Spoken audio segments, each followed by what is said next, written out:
sapagkat Kanya at sa pamamagitan niya at sa Kanya ang lahat ng mga bagay, sumakanya nawa ang kaluwalhatian magpakailanman. Purihin ang Panginoon.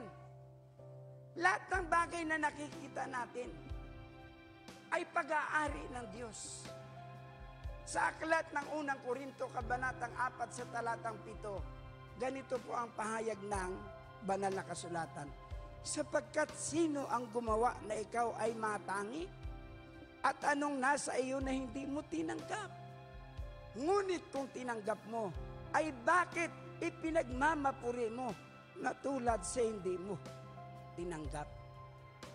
Dapat maunawaan natin mga kapatid at kilalanin natin.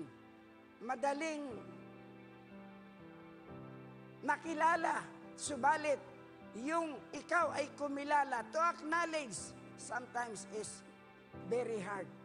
Napakahirap.